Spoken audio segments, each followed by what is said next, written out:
Hello students, Jai Hind all of you. Yesterday I have completed your first chapter. As you know that the name of the chapter was The Portrait of a Lady, which was written by Khushwant Singh. तो आज हम discuss करेंगे उसके question answers को क्योंकि chapter आपका complete हो चुका है. So let us discuss the question answers of the chapter. And ये क्वेश्चन आंसर्स जो हैं ये आपको अपनी कॉपी में नोट डाउन भी करने हैं. अगर अदर वर्ड्स में मैं ये बात कहूँ तो it is an assignment for you, so you have to complete it in your notebook. Let us come to the first question. What did author thinks about his grandmother and what people said about her. The author क्या सोचते थे अपनी दादी जी के बारे में और लोग क्या कहते थे उनकी दादी जी के बारे में. ये मैंने आपको एक्सप्लेन भी किया था कि ऑथर जो सोचते थे वो यही सोचते थे कि जैसे सबकी दादी होती हैं, मेरी दादी भी हैं, वो बूढ़ी हैं, वो रिंकल्ड वाली हैं और पिछले 20 सालों से वो ऐसी ही दिखाई दे रही हैं जब से मैं उनको जानता आया हूँ. और लोगों का कहना तो ये था कि वो यंग रही होंगी, प्रिटी रही होंगी, उनके एक हस्बैंड भी रहे होंगे. ये लोगों का कहना था. और ये चीज़ उनके लिए क्या थी, अगर लोग उसके बारे में ये कहते थे कि यंग और प्रिटी रही होंगी तो वो यही कहते थे कि नहीं, मैं नहीं मान सकता इस चीज़ को. उनकी सोच जो थी वो कैसी थी, वो रिवॉल्टिंग थी, जैसे अभी किसी से झगड़ा करने लगेंगे. So it is your question number 1.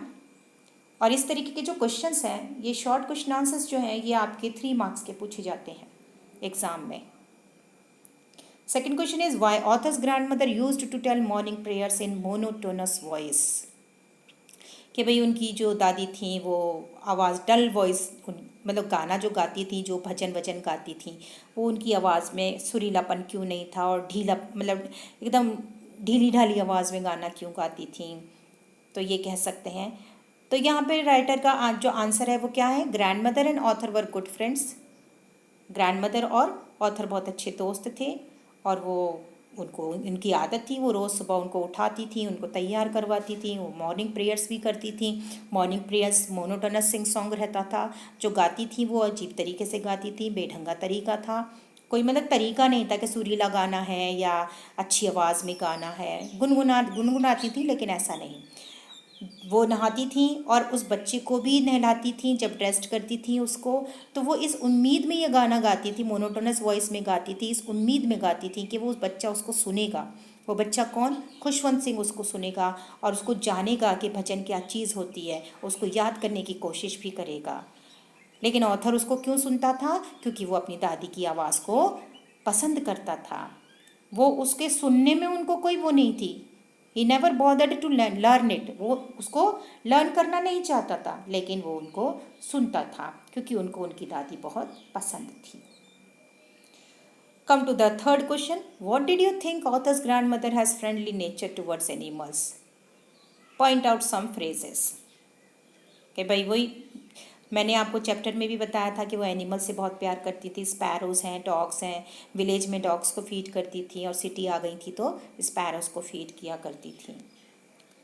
तो yes, authors grand mother has friendly nature. ये तो आपको पता ही होगा कि उनका फ्रेंडली नेचर था एनिमल्स के साथ, क्योंकि जब वो कहाँ रहती थी, विलेज में रहती थी. When they lived in village, जब दोनों रहते थे विलेज में, तो ब्रेकफास्ट में after a breakfast of a thick she packed stale chapati with a little butter and sugar. ये भी मैंने आपको बताया था कि वो स्टेल चपाती लेती थी, उसमें थोड़ा सा बटर और शुगर स्प्रेड करती थी और दोनों स्कूल को चल देते थे. शी कैरिड से several stale chapatis with her for the village dogs. ये सारी चीज़ें मैंने आपको समझाई थी. और सिटी में आकर वो स्पैरोज़ के साथ खेलती थी, उनके साथ उनको फीड करती थी. Why author's grandmother gets disturbed after knowing that author were being given music lessons in his English school. ये बात तो पता ही है कि ग्रैंड मदर को ये चीज़ अच्छी नहीं लगती थी कि उनको स्कूल में म्यूज़िक पढ़ाया जाता है, क्योंकि म्यूज़िक जो थी वो कैसी चीज़ मानी जाती थी उस टाइम पर, एक अच्छी चीज़ नहीं मानी जाती थी. जिसमें एक वर्ड आया था ल्यूड, LEWD, ल्यूड.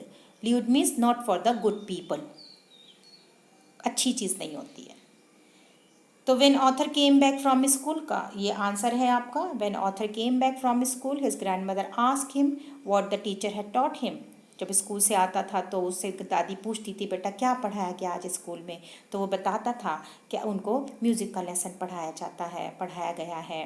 तो वो डिस्टर्ब हो जाती थी क्योंकि उनके लिए म्यूज़िक एक लीव्ड एसोसिएशंस था। It was the monopoly of harlots यानी जो नाचने गाने वाले जो लोग होते हैं ये उनका काम है। हार्लॉर्ड्स प्रोस्टिट्यूट्स का काम है, नाचने गाने वाले जो लोग होते हैं, जो पहले ज़माने में नाचने गाने लोगों को बुरा माना जाता था, उनके लिए होता है। और भिखारियों के लिए होता है, बैगर गाते हैं गाना तो, हार्लॉर्ड्स गाते हैं गाना तो, ये अच्छे लोगों के लिए नहीं है, not meant for gentle folk, ये बात उन्होंने कही थी। Next question is what did you mean by the common link of friendship was snapped. क्या समझोगे तुम इस चीज़ से कि जो कॉमन लिंक थी फ्रेंडशिप की वो टूट गई। The answer is when author and his grandmother living in village, they were like good friends. She used to wake him up and get him ready for school. She always went to school with him and come back to home with him. उसी के साथ जाती थी, उसी के साथ आती थी, उसको जगाती थी, उसको तैयार करती थी, सारा काम वो करती थी जब वो विलेज में थी। लेकिन जब वो सिटी में चले गए तो टर्निंग पॉइंट आ गया, उनकी फ्रेंडशिप जो थी वो थोड़ी सी टूट गई। क्यों टूटी? क्योंकि उनका जो रूम था वो तो एक था, लेकिन स्कूल जाना बंद हो गया था एक साथ दोनों का, क्योंकि अब वो उसमें जाते थे मोटर बस में। उसके बाद वो यूनिवर्सिटी चले गए, उनका तो यूनिवर्सिटी में रूम भी अलग हो गया, और इस तरीके से उसका वो जो रूम था और रूम जो था, the room was the common link of friendship that was snapped. कमरा जो था वही तो कॉमन लिंक थी फ्रेंडशिप की। जब वो लोग विलेज में रहते वो कमरा था, उस कमरे में उनकी कॉमन जो लिंक थी फ्रेंडशिप की वो बहुत अच्छी थी, लेकिन उसके बाद वो लिंक टूटती चली गई। Now we come to the question answers of the 6 marks. ये 6 मार्क्स के पूछे जाते हैं, जिसमें मैंने आपको पहले भी बताया पैन पोर्ट्रेट आ सकता है एग्जाम में। It can be asked in the examination, right pan portrait of authors grandmother. So I have already given you in the video also in the part 1. Next question, describe the narrator's grandmother as a very religious and kind-hearted woman. ये question थोड़ा different है आपका। किससे different है? वो जो pan portrait है उससे थोड़ा डिफरेंट है कि भाई उन्हें रिलीजियस और काइंड हार्टेड क्यों कहा गया है। ये आपको पता होना चाहिए कि वो रिलीजियस थी। The writers grandmother was a very religious and kind hearted woman. She is a God fearing woman, क्योंकि वो भगवान के मतलब उनको गॉड फियरिंग वुमन थी वो। And feels delight in reading scriptures, धार्मिक पुस्तक पढ़ती थी। In the temple she has the habit, वो टेम्पल जब जाती थी तो उनकी आदत थी धार्मिक ग्रंथों को पढ़ने की, जब तक वो बच्चा स्कूल में रहता था। और घर आने के बाद in the house she was always busy in telling the beads of a rosary, अपनी माला जपती रहती थी। तो हम कह सकते हैं कि वो एक रिलीजियस लेडी थी। काइंड हार्टेड कैसे थी? वो डॉग्स में क्या, वो विलेज में क्या करती थी, वो डॉग्स को फीड करती थी, स्टील चपातीज ले जाती थी। और उनका मतलब ग्रैंडसन के साथ उसका वो जो लव एंड अफेक्शन था वो भी था उनका, इसलिए सारी चीज़ें बताई गई हैं। और जब वो सिटी चली गई तो सिटी में भी उनका अफेक्शन रहा, किसके साथ? स्पैरोज़ के साथ। और स्पैरोज़ जो थी वो उनके लेग्स पर आकर बैठ जाती थी, उनके शोल्डर्स पर बैठती थी, उनके हेड पर बैठती थी, लेकिन वो उनको कभी भी भगाती नहीं थी। She never shooed them away, her joy knew no bounds. When her grandson returned from abroad, she was a woman of noble nature. जब उसका जो ग्रैंडसन था अब्रॉड से बाहर वापस आता है तब वो एक नोबल नेचर की बन चुकी होती हैं। Next question, how did the grandmother receive the author when he return from abroad. जब वो वहाँ से आए थे ऑथर, कहाँ से? अब्रॉड से, हायर स्टडीज़ करके, तो किस तरीके का उनके साथ उन्होंने कैसे रिसीव किया उनको? तो ये भी मैंने आपको बताया था कि वो पहले तो जब वो गए थे अब्रॉड तो उनको वो सी ऑफ करने गई थी। उसके बाद उनकी ये लास्ट मीटिंग ही समझो, तो ये ऑथर ने सोचा था कि ये मेरी लास्ट मीटिंग है, लेकिन ये गलत बात थी ऑथर की, क्योंकि वो उनकी लास्ट मीटिंग नहीं थी। 5 साल के बाद वो वापस आया और वहाँ रेलवे स्टेशन उसको रिसीव करने भी गई हैं। उन्होंने होम कमिंग के गाने भी गाए हैं, बहुत शाही तरीके से ग्रैंड वे में काम किया, ढोल बजाए, लोगों को बुलाया, और शाम को उन्होंने कुछ औरतों को बुलाया, वहाँ पर ड्रम बीट करी, सिंगिंग करी, और काफ़ी घंटों तक करने के बाद वो जब थक गई, दूसरे दिन वो बीमार पड़ गई। और वो बिस्तर पे लग गई. But she went on praying and telling her beads. Then her lips stopped moving and the rosary fell from her lifeless fingers. और इस तरीके से उनकी डेथ हो गई थी कि लेटे लेटे ही वो जब बीड्स को प्रे कर रही थी, लिप्स मूव कर रही थी, बीड्स को गिन रही थी, तो उनके जो लिप्स थे एकदम से क्या हो गए, stopped moving. Next question is, the grandmother herself was not formally educated but serious about the author's education. How does the text support this? देखो ये इस तरीके के जो क्वेश्चन आंसर्स होते हैं ये आपके वैल्यू बेस्ड होते हैं. These are value based questions. 6 marks के पूछे जाते हैं लेकिन वैल्यू बेस्ड होते हैं. इन्हें आपको खुद सोच कर लिखना होता है. आपको अपनी खुद की थिंकिंग यूज़ करनी है इसमें. तो ये क्वेश्चन है, the grand mother herself was not formally educated, लेकिन सीरियस रहती थी ऑथर की एजुकेशन के लिए. किस तरीके से आप ये चीज़ समझ सकते हो?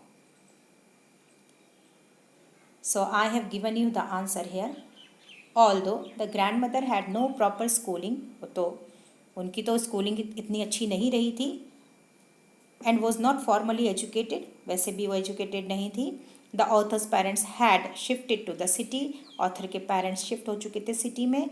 वो विलेज में रहने लगी थी. ग्रैंड मदर किसके साथ? खुशवंत सिंह के साथ. वो उनको जगाती थी, खुशवंत सिंह को तैयार करती थी. मतलब ये कह लो कि जितनी भी जो चीज़ें आपने इससे पहले भी पढ़ी हैं, इससे पहले वाले जो क्वेश्चंस में आई हैं, सबका मिक्सचर भी अगर आप कर देंगे ना तो एक ये आंसर आपका बन सकता है. Gradually, the author and the grandmother saw less of each other and their friendship was broken. Was the distancing in the relationship deliberate or due to the demand of the situations? ये भी आपका value based question है, so you can do it. So thank you for watching my presentation. Thank you for watching my video. I hope you understood this chapter and please complete your notes in your classwork notebook and show it to me on WhatsApp or on the app, school app. Thank you.